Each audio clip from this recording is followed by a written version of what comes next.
बिस्मिल्लाहिर्रहमानिर्रहीम। अस्सलाम वालेकुम माय यूट्यूबर फैमिली, कैसे हैं आप सब? आई होप के सब ठीक होंगे। और आज मैं अरूसा इन द किचन में जो रेसिपी आपके साथ शेयर कर रही हूँ वो है स्पेशल बीफ कोरमे की रेसिपी। बहुत ज़बरदस्त ये रेसिपी है, आप इसे घर में ज़रूर ट्राई कीजिएगा, क्योंकि जब आप ये कोरमा घर में बनाएंगे ना तो बाकी सारे कोरमे फेल हो जाएंगे। ऐसी ज़बरदस्त ये रेसिपी है। और चैनल पर नए हैं तो चैनल को सब्सक्राइब करना ना भूलें, साथ ही बेल आइकन को भी प्रेस करें ताकि न्यू वीडियो उसका नोटिफिकेशन आप तक जल्द से जल्द पहुँच सके।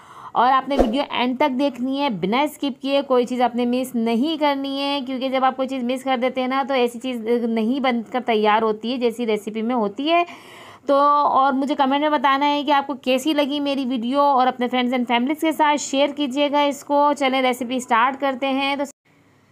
तो पतीले में हमने तेल ले लिया है, ये 1 कप तेल लिया है मैंने, यानी कि 250 ml ये तेल है। सरसों का तेल लिया है, इसके अंदर कुछ खड़े मसाले डालूंगी। ज़ीरा ले लिया है मैंने आधे खाने का चम्मच, लौंगे लिए हैं 7 से 8 अदद, काली मिर्चें 15 से 20 अदद, 2 बड़ी इलायची, 4-5 सब्ज़ी इलायची और दालचीनी स्टिक ले ली है 2 अदद। ये इसके मैंने तेल में डाल दिया है। और साथ ही मैं इसके अंदर गोश्त डाल दूँगी। मैंने बोनलेस गोश्त लिया है, तो ये 1 किलो है। और इसके अंदर मैं 2 खाने के चम्मच भर के अदरक लहसुन का पेस्ट डालूंगी और बे लीफ डाल दूंगी इसके अंदर। 3 अदद मैंने ये डाल दिए हैं। और इसको अच्छी तरीके से भुनाई करेंगे, हम अच्छे से भूनेंगे ताकि गोश्त का जो कच्चापन है, इसकी जो स्मेल है और अदरक लहसुन का जो कच्चापन है, ये सब दूर हो जाए और अच्छे से गोश्त इसके अंदर भुन जाए।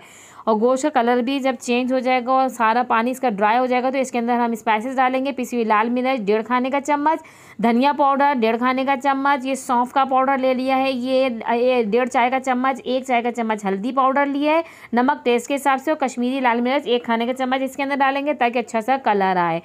ये डालने के बाद इसको हमने मसालों के इसके साथ मिक्स करना है। बहुत ज़बरदस्त ये बनता है। और आप इसको अच्छी तरीके से मिक्स करेंगे और इसके अंदर डालेंगे हम पानी।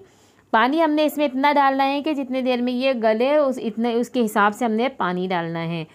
तो ये मेरा बीफ का गोश्त है तो इसके हिसाब से मैंने इसके अंदर पानी डाल दिया है। तकरीबन ये 1 गिलास भर के मैंने इसके अंदर पानी डाला है। और इसको अब हम कवर करके पकाएंगे तकरीबन 40 से 45 मिनट के लिए। तो अब हम इसकी दूसरा जो स्टेप है वो उसकी स्टार्ट कर रहे हैं। हमने 10 बादाम ले लिए हैं और 7-8 हमने काजू ले लिए हैं। इसको हल्का सा हम रोस्ट करेंगे। इसको हल्का सा रोस्ट करने के बाद अब इसके अंदर हम 1 खाने का चम्मच भर के ये जो चारों मगज़ होते हैं वो डाल देंगे। और ये जावित्री ले ली है और ये जायफल के ये 2 टुकड़े इतने बड़े ले लिए हैं, ये इसके अंदर डाल देंगे। तकरीबन जायफल के टुकड़े हमारे ऐसे हों कि 2 छालिया के दाने के बराबर हों, और हमारी जावित्री जो है उसके 2 फूल ले लेंगे और उसको अच्छे से रोस्ट कर लेंगे। अब रोस्ट करने के बाद इसको ठंडा करने के लिए रख देंगे और उसको हम बारीक पीस लेंगे। तो ये हमारे 45 मिनट हो चुके हैं और ये हमारा गोश्त जो है देखें अच्छे से गल चुका है। कलर आप इसका देख सकते हैं कितना ज़बरदस्त लग रहा है और इसका पानी सारा ड्राई हो गया है। तो अब हम इसके अंदर डालेंगे दही, और दही घर का है, ये मेरा होममेड दही है और खट्टा है दही। ये तकरीबन हमने 250 ml के करीब इसके अंदर डाल दिया है, 1 कप के बराबर। तो ये इसके अंदर डालने के बाद अच्छे से इसको मिक्स करेंगे ताकि जो दही ये फटे ना और अच्छे से ये मिक्स हो जाए इसके अंदर, क्योंकि अगर दही फट जाता है तो वो बुरा लगता है, सालन की शक्ल अच्छी निकल कर नहीं आती है। तो ये मैंने 3 बड़े साइज़ की प्याज ली थी, उसको मैंने फ्राई कर लिया था। और ये इसको हाथों की मदद से क्रश करके डालेंगे, इसको पीस कर नहीं डालेंगे, थोड़ा दरदरा सा ही रखते हैं इसको। तो ये इसके अंदर मैंने डाल दी है, प्याज भी इसके अंदर चली गई है। और तकरीबन प्याज हमारी ये भी जो है तकरीबन 1 पाव के करीब इसके अंदर जाएगी।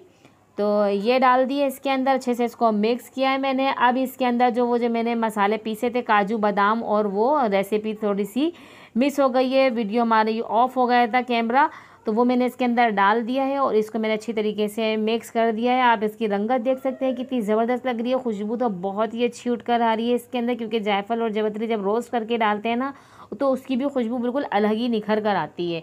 तो ये सब चीज़ें इसके अंदर मैंने डाल दी है, अच्छे से इसको मिक्स कर दिया है। आप इसका मसाला देख सकते हैं कितना ज़बरदस्त लग रहा है। गोश्त भी हमारा तकरीबन गल चुका है। अब इसके अंदर हम 2 खाने के चम्मच भर के केवड़ा डाल देंगे।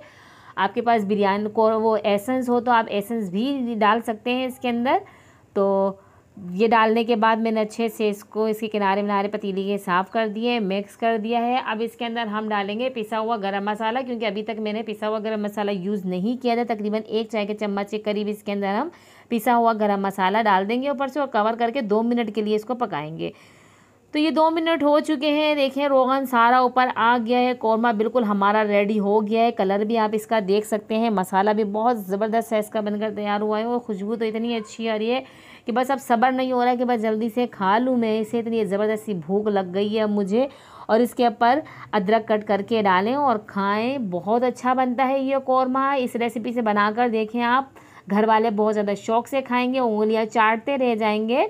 और कब जब कोई मेहमान आए, जब भी आप बनाएं तो तारीफ़ें आपकी हिस्से में आएंगी और बहुत ज़्यादा तारीफ़ हो जाएगी और ख़ानदान में धूम मच जाएगी आपके कौरमे की। तो कैसी लगी आपको मेरी रेसिपी मुझे कमेंट में कर बताएं और मेरे चैनल का विजिट करें। चैनल पे नए हैं तो बहुत अच्छी अच्छी सी रेसिपी है मेरे चैनल पे। और मुझे नेक्स्ट वीडियो तक दीजिए इजाज़त। अल्लाह हाफिज़।